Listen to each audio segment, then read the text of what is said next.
Okay. You'll have to repeat all that beautiful intro that you just tried. It works. Nah, that was for the sake of everybody who was here. Hi, everyone. So we are here today talking about marketing stacks, HubSpot, Pardot, being a marketing manager in a B2B, and how you look at all of this, holistically together and what it means. And today I'll be joined by Vicky Ashkenazi, who will shortly introduce herself. Vicky manages marketing for CoolAutomation, which is a super cool company that she'll be also telling us about.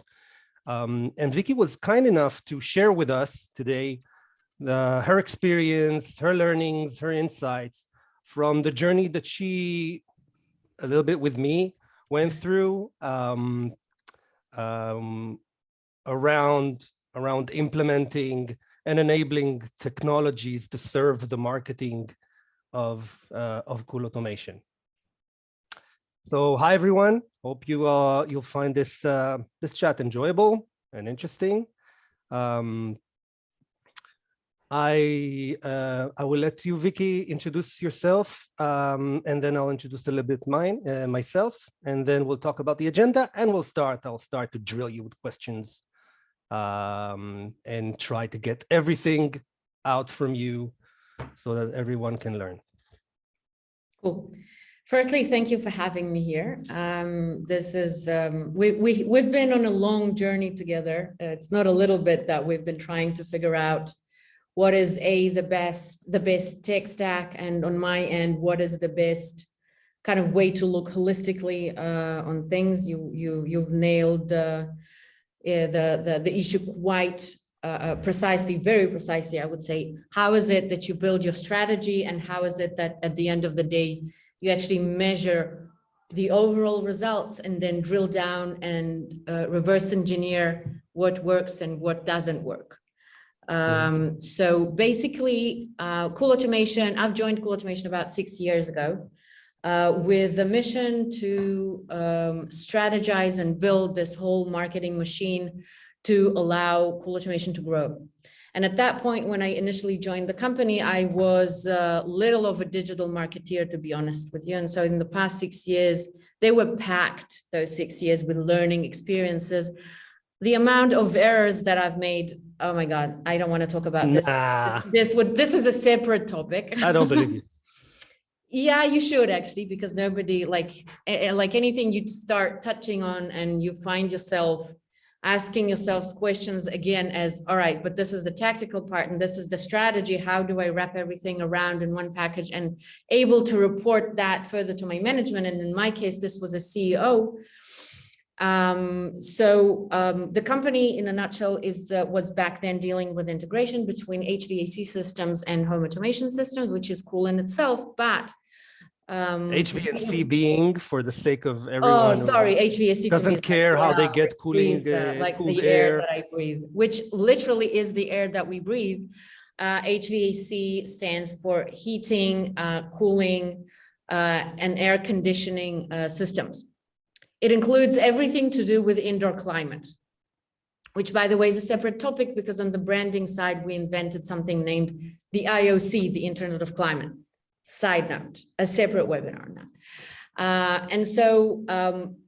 At a certain point, we pivoted out of the local integration and like device selling to specific audiences. We pivoted out of that based off that technology into the IoT, as I said before, of the HVAC systems. And that in itself included sustaining two different and separate and absolutely parallel lines of businesses, right? Beyond the branding and all of that issues, which were resolved in parallel, we had to take the brand and actually bring it out there to two separate target audiences. Like they have nothing in common. They don't even speak the same language, right? And so the idea was to find the right channels. Were pretty clear, right? But we were supposed to find the right way to maintain the communication, actually measure which works in which line of businesses, and how, in fact, do we get the customers to join us, to actually pay the buck at the end of the day? Back then, I was not really sure if I should be reporting on the leads that are coming in, or should it be the revenue, and how do we attribute? Back then, the thinking was, and that I'm talking about 4 years ago, the thinking was, all right, marketing get the leads in, sales close the deals, and whatever proactively the sales are doing is a separate thing. So measure separately the sales and the marketing results on the level of having the leads.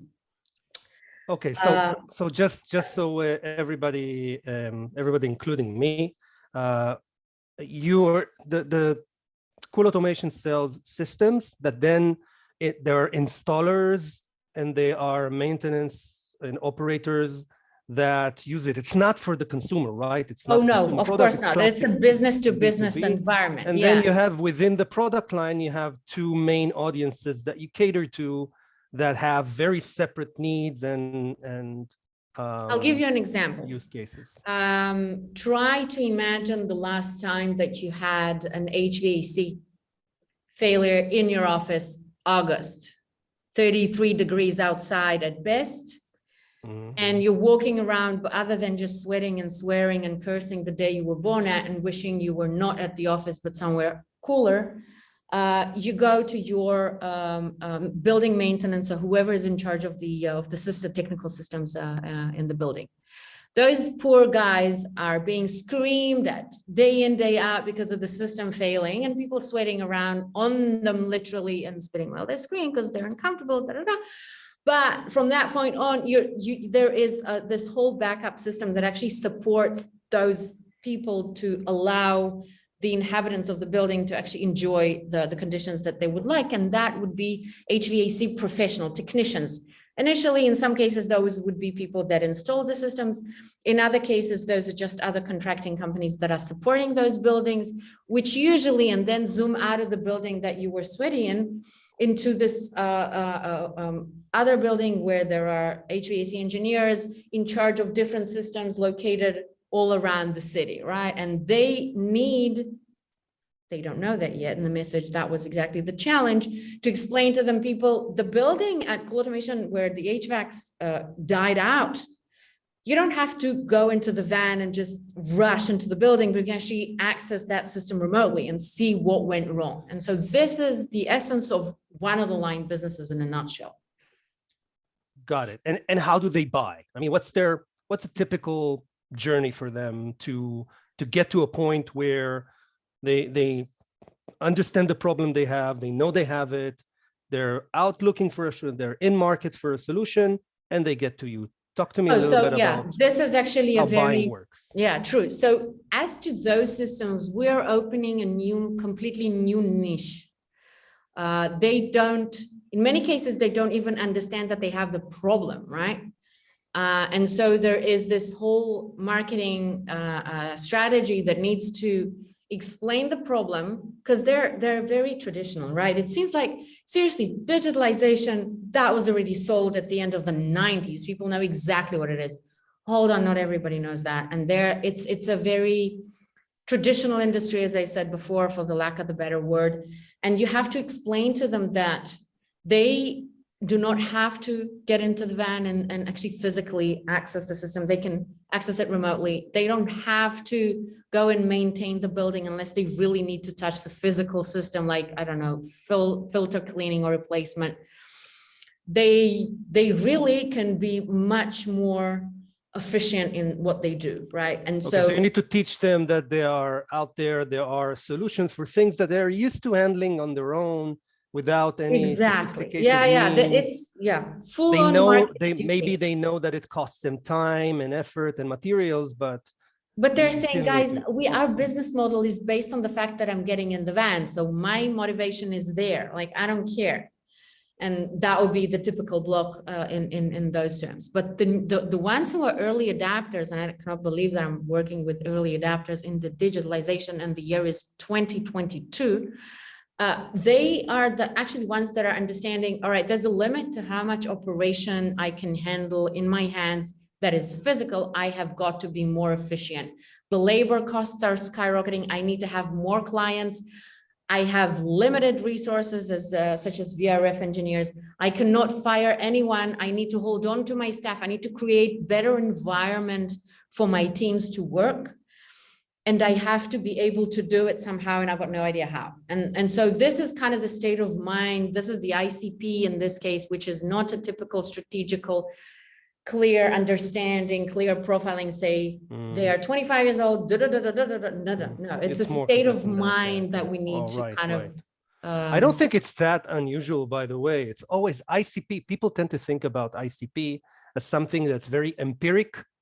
Like you can define it in drop-down boxes, selection boxes that you put somewhere on LinkedIn or whatever prospecting tool you have, and then out comes the ICP. And I think I agree with you 110%.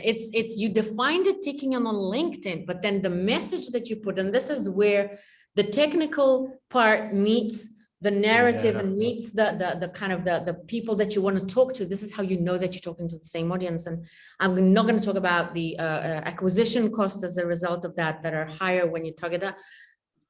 Parking this is a different webinar. I can talk hours about ICP and how does it impact business results at the end of the day. So when you started, or after you got the hang of in the business and it's ICP and sort of the messaging, what was, if you look at, let's look not at 2018, let's look at 2021, what was your biggest mandate? What was the main expectation from marketing in the past year? All right. And so, I know there was this, forgettable pandemic that was in the air, but let's put it aside. A what? There was a what? Sorry. A pandemic. Yeah, pandemic. Yeah. Yeah, you remember that? It was that part where I have not erased from my memory. Like I can't really deal front facing with that. The year 2021 was actually mainly the year at which we were supposed to land the actual demand, creating that demand for those solutions that I've just mentioned before, and also keep up with lead generation on the integration side, right? Okay, so handling your two ICPs. Okay. Exactly, the handling the two ICPs and the two lines of businesses with different journeys, different buying reasons, and all of that fun. And we kind of knew that we have our basic tools in place. The remarketing campaign, and then there's acquisition campaigns that didn't exactly we kind of knew what to do, but I felt at a certain point that I am not getting the detailization of the information. I have an overview. We invested heavily in a BI project that actually, due to our technical stack, sorry to be landing already on that, we didn't really have the ability to attribute correctly the marketing and the sales activities. Now already thinking that marketing and sales are supposed to be cooperating and actually not competing on the attribution, but still to kind of have a good picture as to what is going through our website and actually is attributed to marketing effort, which is happening somewhere else. And now the website is converting and delivering that further on to our team. I didn't really have that exact visibility. I was always guessing. What are the numbers? What are my line of business performances?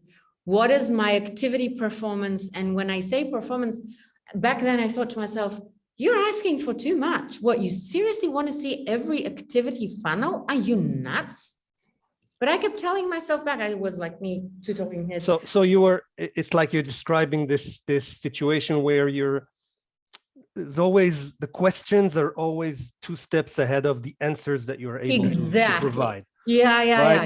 Your management, you're expected to report to management about something, and then when you come to the performance reports, or you're really not there exactly. Okay, so that's not there. Not that, to be honest with you, like I'm lucky to be working with a CEO who's actually understanding that part of the budget is actually going without a direct attribution and direct ROI.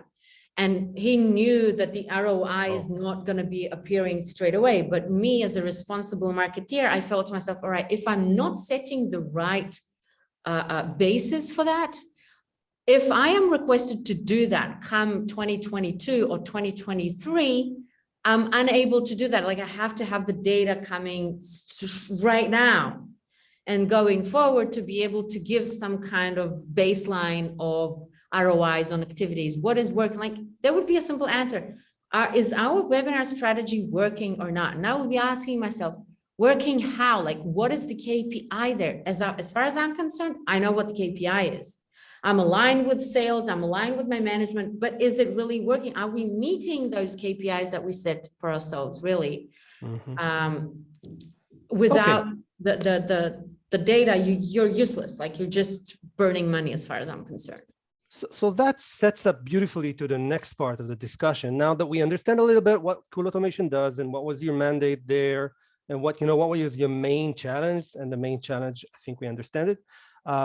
Let's talk about, what was the situation, what was the status quo that led to this. Let's look at the old, sort of the old situation before a certain change was made, which we're going to discuss a lot, and talk about it. So let's start with what we're here to talk about in large part, which is the stack, your marketing stack, meaning the combination of tools and software that were supposed to allow you to do, to do what you were mandated to do.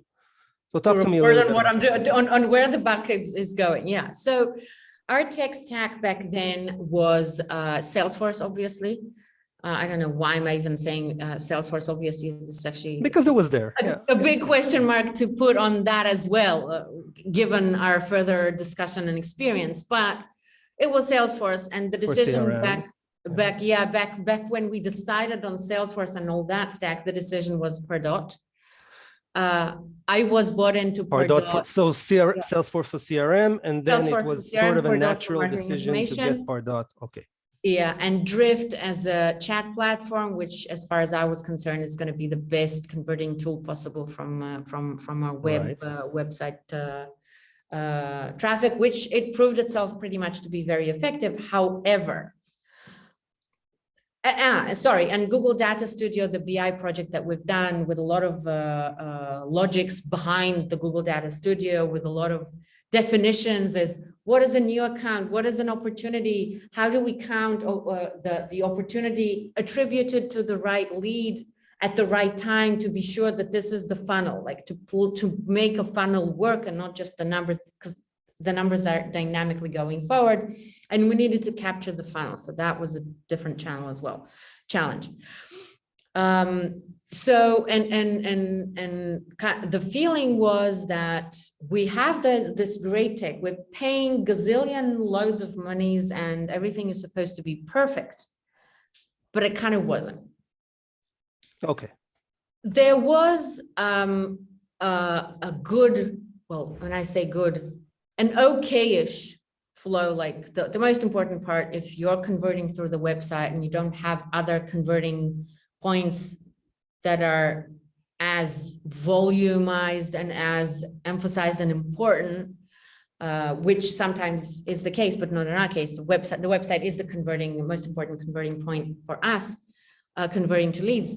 You would see mainly the fact that there is an okay inflow, right, of the leads. They're coming correctly. You set it up. You integrate. Firstly, you even start with integrating Salesforce and Pardot. When we kind of came to that point, I asked myself, but hold on, isn't Pardot a Salesforce company product? Like, why do we even have to invest in this? And that project took us at least 3 months to complete, to connect Pardot with Salesforce. And we choose a company that was highly recommended, specifically in this tech stack. We were working on that diligently. There was a dedicated person to this integration from our end, and the integrator, the third party that we invited in, was highly skilled in that. And we ended up investing 3 months and gazillions of monies to kind of have that. And still the inflow was, we had sync issues. The leads were dropping off and they didn't reach anything. So we had to kind of manually check everything that we could, and still stored a lot of the leads within the WordPress. Our website with WordPress still is. So this part didn't really work. So it sounded like a painful implementation process or project, especially on just getting the top funnel right, just Exactly. connecting and integrating the website, which is your Something. core. Exactly. This is your main source of inquiries, right? Of incoming leads. Exactly. Those are leads, Okay. the ones that are coming through our website, and it's phenomenal statistics. It would be converting on 60 to 30%. That was the range, 60 to 30% conversion to opportunities. This is money on the floor. Every lead that falls off that funnel, it's actual income loss, right? Right. We had a very strong brand recognition, and brand searches were and still are very high on our website. We have good reputation in the traditional line of business of integration, the initial one. So we needed, you can't lose that. When you have that strength in your hand, you have to provide on that, and you have to expand that, and you have to be sure that nothing gets lost. But that did, right? That did happen. The dashboard that we kind of developed, not kind of, but very clearly developed with our BI consultant, highly recommended, skilled and focused, laser thinking, clear vision of everything that needs to be done, meticulous to the pain. Yeah, the awesome Shachar, which by the way is here. The awesome Shachar, whom I wanted to say hello to. Hey Shachar, shout out. Yeah, I'm here. Thanks. You're welcome. Thank you. We are still using that dashboard, me emailing, something went wrong, I'll help out. And then 5 minutes later, everything was working more than fine. So that was another project that we went through. And having that in place, that took us time, right? Shachar, how do you remember the turnover time on the first dashboard, the first funnel? Wow, not wow, quite. You put him on the spot here. That wasn't planned. Yeah, I was intended to be quiet and off video, but anyways, I think it took us between 1 and 2 months to make sure that data, like you said, we had the data. It wasn't that easy to align it and add the logic, the right logic that you wanted to see there. So I think it took us a few weeks. We tried to do it as fast as we could, but yes, it took time. Yeah, it takes time. No, So I mean, nobody's trying to say no, but people. So Vicky, data integrity remained, was a constant issue for us. I remember in those parts of, even before the dashboard became, reality. There were always gaps between what we saw in marketing and what was there in the CRM. Talk to me a little bit about that. So the gaps were both in numbers, and the fluctuation there could reach even 30% gapping. And so I was standing in front of the numbers and saying, which number do I believe? Like how? And then I actually found myself together with Maya, who was our sales and marketing operation, who's brilliant. She's done like amazing work. I think that, if there's somebody that is more meticulous than I am, that would be her. And I'm crazy, right? I'm not saying she is, but close enough.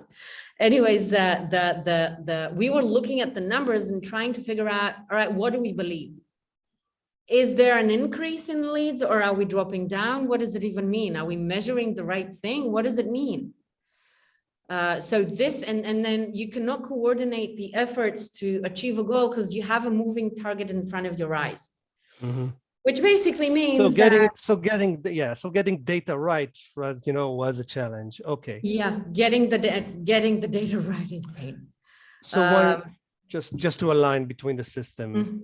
Great. Now, what about, was there anything, else that you felt that, you were trying to do, and then maybe it worked well, maybe it didn't work well? For example, I know you were big on journeys, right? You were big on nurture programs, automated flows. Talk to me a little bit about that. Yeah, so we initially started our activity, speaking of mistakes, big strategic mistake to do that, but still we really wanted to try that direction, and it proved itself wrong. But we were aiming for marketing lead generation because we were limited in budget and limited in the teams. And we kind of thought, all right, Let's try to get as many leads, marketing leads as we can, and let's nurture them and hope for them to convert further due to the nurturing programs. It was only later during the process that I realized you don't do that. You actually aim further down the funnel, you're being aggressive, and this is how you make things work. This is for a different webinar. Mm-hmm. But the pain, in fact, with this, actually, when I first bought into Pardot, that was a couple of years before. This was one of the main features of Pardot, at least when they were touring Israel and presenting Pardot. I think they were launching it then. It was post purchase of post joint venture between the companies.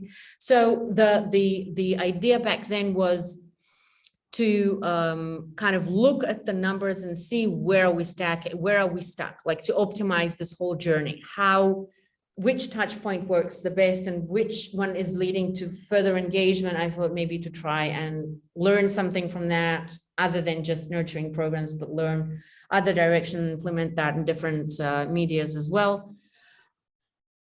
I remember Tali sitting for hours, billing us crazy hours. Now that made a lot of sense. We actually followed item to item, kind of how you're getting the data. She was manually gathering the numbers per every email, open rate, number of opens, interaction, downloads, God knows what, which was like, why? It was basically. It sounds okay. So we're looking at several, key things here. One is data integrity. Basic thing should be table stakes, really wasn't. Second, visibility into, the funnel, top funnel, but also mid funnel. What's happening within the journeys from the moment that someone converts to. I didn't even try back then to follow on that. To me back then, it was like, you can't do that. You can't figure out the journey. You want to read about the lead, what happened to him before he converted into a customer? All right, you have this data. Cool, you can do that. But kind of summing it up as an activity, as a campaign, we tried implementing that in Salesforce. Oh, not exactly really kind of there because of the time, open date, and the cutting and the... So for the sake of the audience, at a certain point in time, when, witnessing this, this situation, fun.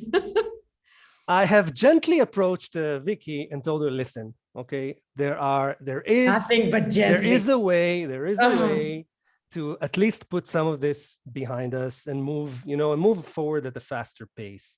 And that's when we started to talk about migrating to HubSpot.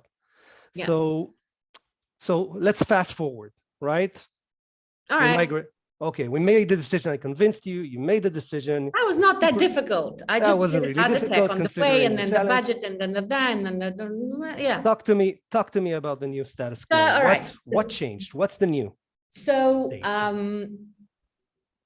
let me start with the kind of general understanding of the funnel itself. We use the BI project result as our Bible, right? Which I obviously challenged every 3 months when we had a bit of a drop in leads, because then you go, leads are dropping, what happened? We need to check that all the systems are working. And still, kind of every single time that I challenged the dashboard, it turned out to be 100% correct, right? So we use that dashboard as something that is our Bible, and this is where we're aligning our numbers to.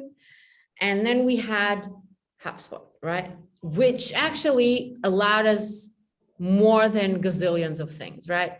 Number one, on the general overview, we all had a visibility into the attribution of the traffic of our website, splitting between, and that is for real. Like, I don't know if GA3 is possible, Google Analytics 3, is it 3 or 4? I don't remember. The new version of Google Analytics, I don't know if it's... Google Analytics. Yeah, 4. So I don't know if that is supported there, if they have already kind of realized, we got to give a split of organic traffic and attribute some to the social media and some to the organic search. But we had that for the first time. I realized, all right, I assumed correctly, the majority of our traffic is organic and is Google search and is later on further through other researches and reports and stuff, and is brand, and the brand searches are consisting of this and that keyword, and we can already kind of look at the most converting pages. And we can also see exactly in one view how our forms are performing, if we are changing, adding GDPR ticks in, if we're changing forms, we can actually see it in a dashboard, if there's a drop or not. We can see, we can basically see everything that we really want to, right? Other than obviously using the reporting system and the amount, increasing the amount of reports that so we the need. sheer visibility, which is the result really of data becoming, you know, more Tangible, becoming more real. Confident in the data, Exactly. and its accuracy, and the you know, the mere ability to explore the data, right, to visualize it. I'll even which take was missing you before. Yeah, I'll even take you to to a dashboard that it's nothing genius when you kind of, oh, can I share my screen? You can let me host disabled participant screen sharing. I did. Okay. Yeah. Hold on. Disabled. I'm disabled to share the screen. How do I do that? Anyways, I'll bother in the meantime. Okay. So my fantasy, when we kind of, it wasn't even on my list, but today I can see a full funnel of any of our webinars and of any of our exhibitions. It's like, when I was imagining this, how would I be, actually thought about it this morning, like how did I initially think it would work and how it works for real? I was imagining to myself, all of those activities are those lines in the Excel sheet, and you can actually see the numbers. This is exactly how you see it. And this is exactly how you can see the amount of registrants, attendees, new leads, whatever I really want in that, all the way through to the actual ROI, meaning deals closed, amount of deal closed. If I want to, even new accounts and all of that shebang. Yeah, you want to say what about, you know, we talked before about analyzing journeys. So one of the cool things that you told me in the past that you did was you took closed ones, right? You took opportunities that were closed won customers, and you try to extrapolate back, reverse engineer their journey. Okay, what did HubSpot allow you to do? So one of the things that I really love about that, and this goes to sales and marketing alignment, there is more, there's huge amount of discussions and views and blabber around sales marketing alignment. It's like a new buzzword, not new, but old, but still a buzzword. When I first had a discussion with our sales team, which said, all right, guys, we're having this and that issue, this and that being the price for the product is way too high. This is ridiculous. We can't do that, do anything without marketing, and marketing knows shit about this and that, like the usual sales marketing interaction, which sounds familiar. Yeah, it's very familiar to all of us. And at this situation, you feel defensive and you go, but guys, I'm doing that, and the other. How is that not enough? And the answer is, it's not about enough on that side, blaming you, and then you blaming the sales that they're not doing what you really want them to do because you know better than them and all that bullshit. You have data to show what the sales did and how did marketing actually support that closed one.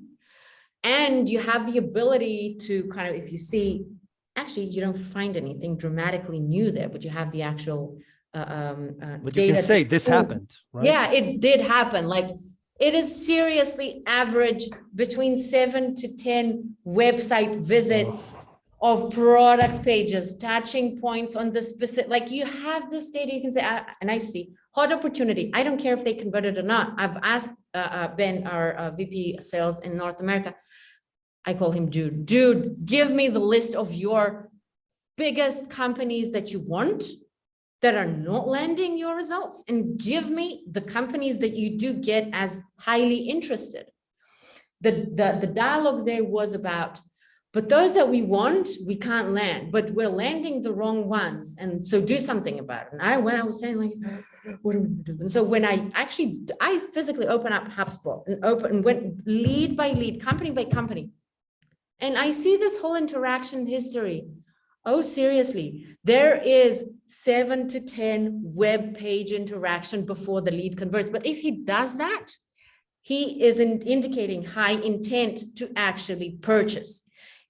If he registered to 3 webinars and attended 2 of them and watched the recording, so there's an enormous amount of variations on that. Which is extremely easy to see in HubSpot, by the way. You actually see this. You features, have an insight in front of you. You don't have to guesswork. I know exactly what happened with each and every customer that I tried to figure out. Now, obviously, it's a big question of, but wait a minute, how do we reverse engineer that and get people to be then another topic for a completely different webinar. But the idea is that you can actually show this to everyone and not defend yourself saying, but I'm doing this and that and the other. Guys, this is what is happening with our customer journeys to convert and to have the results. We have to replicate this. And the question now is not who's doing what, but how do we replicate? And then this whole discussion is the blame game is just out of the table. And it becomes right. And it becomes sort of this positive discussion about the possibility of scale and now the ability to do it properly versus guesswork and versus, because then you just wasting too much time on the nitty gritty operation stuff versus strategizing. Exactly. Amazing. So our learnings, if I summarize what I hear from you today, the main learnings that we had were the value of the visibility of the funnel, both from, an overview, what's happening across my programs, but also from an individual journey perspective. That's number one, right? Golden. You said something about, you mentioned several times you're paying a lot. Talk to me about that. I mean, one of the learnings that if you can consolidate your stack from 5 different tools into one, that's an advantage, right? From marketing management. So yeah, definitely. And I'll give you an example. Remember we talked about Drift before? Yeah. So when we used Drift, we had serious attribution issues there as to where did the customer come from. The source, the first touch point, as far as Pardot and Salesforce were concerned, is Drift. I don't have visibility as to where and how did he land on our website and how did he convert to become our lead through the platform, which to me is ridiculous. They don't come from chat. They came to the chat. You don't come from somewhere. Chat. You come from you might even come from the outer space, but I need to know that you came from the outer space and attribute there and maybe invite Elon Musk to a trip. Sorry, deviating. But the idea is that all of the integration and the ability to communicate between the stack, within the stack, if those are foreign entities or foreign solutions, you're being sold on the fact that things work. And everybody says, yeah, but this is the same thing. Or what? This is this field to this field. Oh, good. In fact, it doesn't really work that way. And I was always anxious about choosing the stack because I was thinking, but hold on, I know that this and that field, right? I'm reporting to a CEO, thinking operations, strategy, and trying to figure out which field to map where. This is not my question to deal with. It makes me think about irrelevant things. They're crucial, they're important, don't get me wrong. But to the this is the how, it's not the what. This is the enabler and not the essence. And enabling, speaking of IoT, and if the enabler is great, you have the ability to wiggle around anything here and make smart decisions. So converting or migrating to one platform that does chat for you and does the dashboards for you and does, all the rest of stuff, the marketing. Yeah, which is email marketing and everything. To me, the results that I'm seeing right now, their reliability is something that I cannot and don't want to challenge. Like I want to challenge, trust me, people I do challenge it every single time, but at the end it becomes impeccable. And at a certain point, I trust what I see. And this is the important thing. And how was the migration process from your perspective? it was not painful at all. It was very relatively to migrations. Like, I don't know if anyone here has experienced previously any system migrations. If you have, I feel for you, because this is always very nerve-wracking. And that is up until the moment that you push go, you actually don't really know if everything's going to work or not. You're always counting on rolling back and on the backups. But when you do that, and when you find yourself in that situation, this is where you really have a problem, because you're not meeting your deadline. Understand that when data is migrated and you have an ongoing activities, this is difficult. Like, there is a month or a certain period of time of migration where you cannot really have all the data that you need, and you're crippled, and you got to communicate this to your CEO or to whoever, and like they would say, yeah, but you got everything you need. What? How can that even be, right? But I gotta say that Limor, who I see is here. Shout on out to camera. Limor. I'm not going to put you on the spot. All right, you chose to be on the spot. She is more crazy than I am. There are two people now crazier than me, and crazy in a good way, which is meticulous to the point of I've never met anything like that. And she migrated us with, I want to say close to zero, because I never kind of have 100%. We had some minor issues that didn't interfere with anything.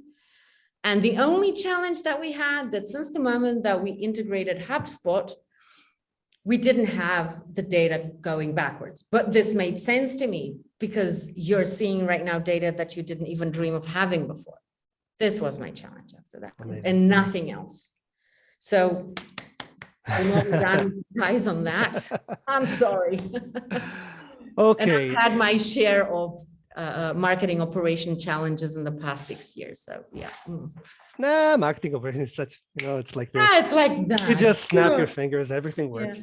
Yeah, you just snap, and then you figure out how to recover from that snap. Okay.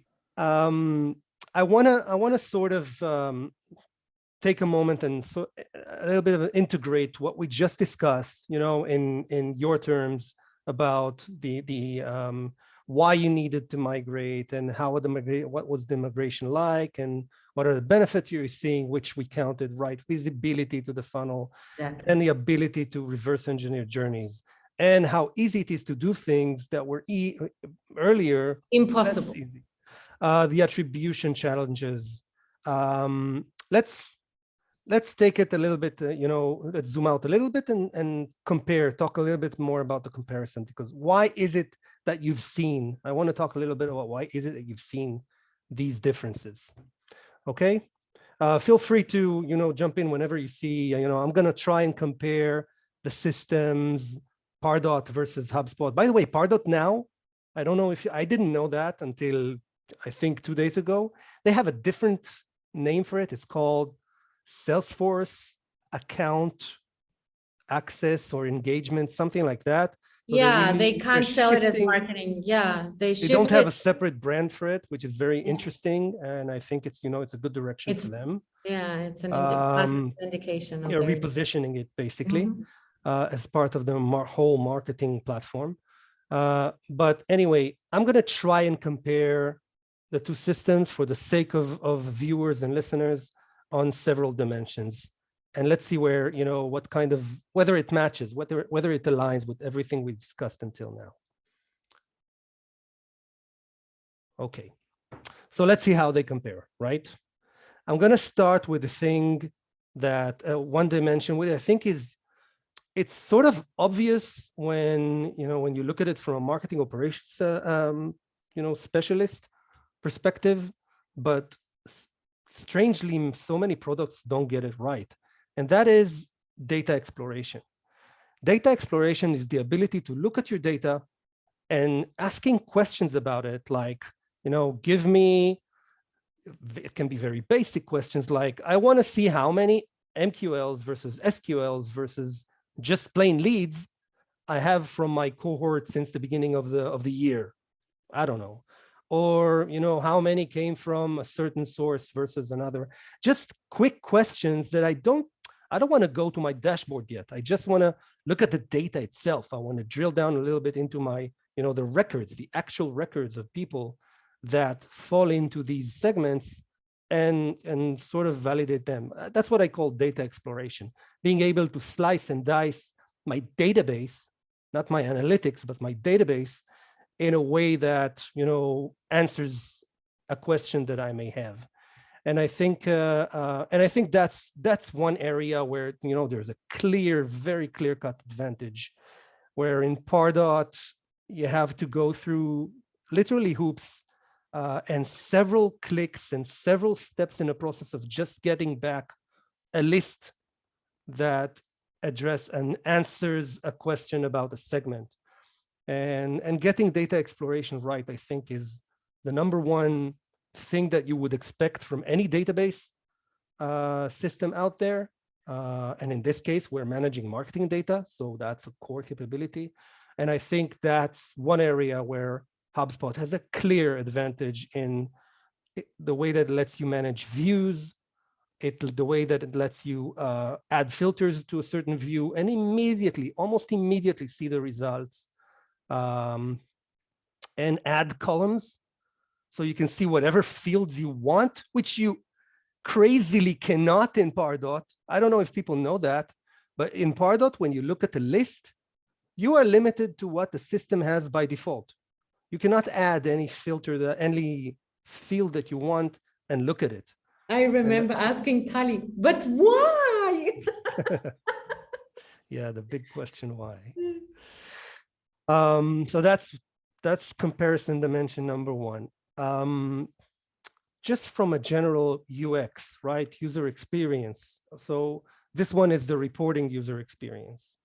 I think that's another area where there are major differences between the products. First of all, when you have Pardot, you rely completely on Salesforce reporting. So you have to first, when you implement, you have to make sure that all the data, including analytics data, not just records, but also the analytics data about, page visits and form submissions and clicks and opens. And that's, by the way, it's possible, but it's not straightforward. You have to push all that data out of Salesforce. And in Salesforce is where you do your reporting. There's literally zero or close to zero reporting capabilities to speak of in the Pardot system itself. And in HubSpot, it's, they invest a lot. You can build your custom reports. You have literally hundreds of library reports that you can pick out from if you don't know how to build one yourself. There's a custom report builder that's almost like a mini BI tool within HubSpot that's available to you. And I think, hands down, like there's no competition even real competition in that dimension between the two products.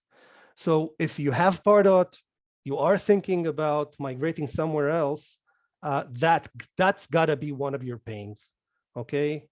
Reporting on your performance in Pardot.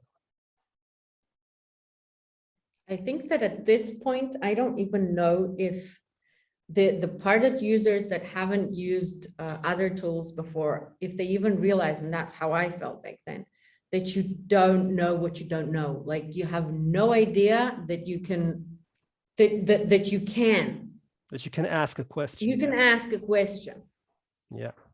And not being able to ask questions is just killing a progress completely. Like you don't even know where you're standing. It's like you're paying for what? Yeah. Another dimension that's related to that. So that's, in general, I put the screen because that's the new reporting sort of launch experience in HubSpot, and which I find beautiful and very, very easy to navigate through. But also in the same topic, dashboards or analytics, you have in HubSpot the concept of automatic source tagging. So automatic source tagging means that they do the heavy lifting of thinking for you and making decisions for you on where traffic comes from. any traffic coming into our business is tagged with information. And there's no reason why a system wouldn't have the logic within it, built in, without us having to do anything to figure out whether that comes from an ad on LinkedIn versus an ad on Facebook, maybe a social post and a social post on Twitter versus one on, I don't know, Facebook, and direct traffic or email marketing traffic. It should be very easy because it's the same logic for everyone. And oddly enough, the other systems, they don't do a good job of figuring it out, especially not compared to HubSpot, which gives you, the most basic view, which is not basic at all, of how does my traffic break down across the main categories of traffic sources. And then I can drill down into it if I want to by clicking into any of the categories.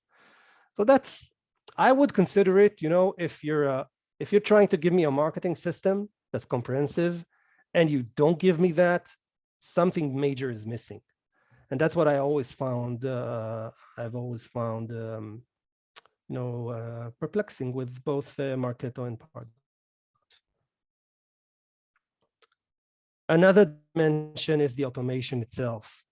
I think this is one where it's less of a clear cut. Okay, Pardot does have a very nice interface for creating journeys, and I think it's you can do quite nice things with it, as we've done by implementing those journeys that you mentioned before.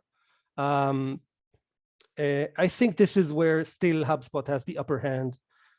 A lot more options in terms of how to trigger a workflow and automation, and a lot more option as to what you can do within the workflow itself after it's triggered, in a sense of actions that manage data, actions that communicate externally, actions that communicate internally, actions that trigger a third-party tool, and lots of similar or other options, which I find a bit more flexible and comprehensive than in the other products. But I wouldn't say that's a clear-cut win here. What do you think, Vicky? So I think that to this end, one of the tools that was missing, and I've mentioned that before, is actual statistics reporting into how does this flow or journey perform. Right.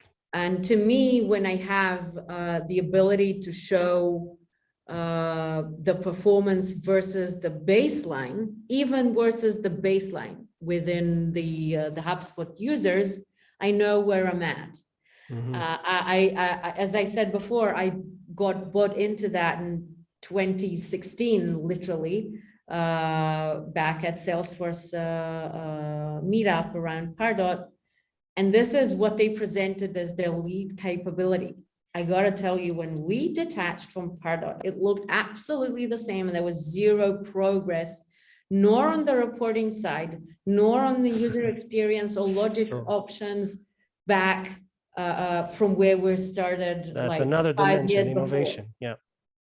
Yeah. It's both integrated, and it's also a product update. Like, you don't even get product updates.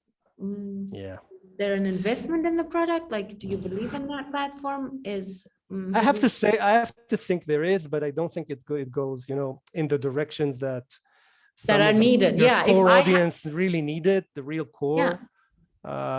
We would have noticed, like you would have told me, there's a great feature, stop, don't go to HubSpot. I don't want to do this migration. My head is aching from thinking. No, nothing was. So speaking about this dimension, which goes away from the technology and into, the whole, how the vendor approaches the product itself and the pace of innovation and the level of innovation.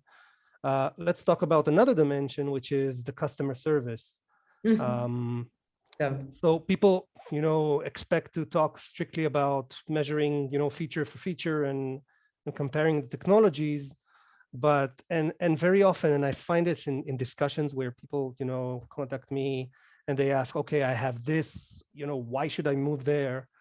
And then they're always like, oh, I didn't think that the level of customer service that I'm getting is makes a difference, and it does.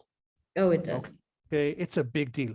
It's a big deal, and the difference is quite significant, starting from the mere fact that it's very easy from any screen in HubSpot to launch a this widget, which either tells HubSpot to call me at my phone, and they commit to 5 minutes of doing that, or to chat, which is the default options. I don't want to waste talk to time now. Yeah. I don't want to talk to you even. Just chat with me. Just send me a link. Yeah, just tell me what's wrong. Why am I need. not getting this and that? Yeah. I remember a couple of times where Tali said, "Ooh, there's an error in Pardot. I will try to open up a ticket with them." And I will see if they respond to me in the upcoming week. Like, it was our day today, and I'm like, "Why is she opening a ticket? What are we in the 90s? A ticket?" Yeah. So people, for the sake of views here, by the way, it's not just for HubSpot versus Pardot. It's for any software that you choose. Customer SLAs, quality of service, and what other customers are saying about the service and about the level of support.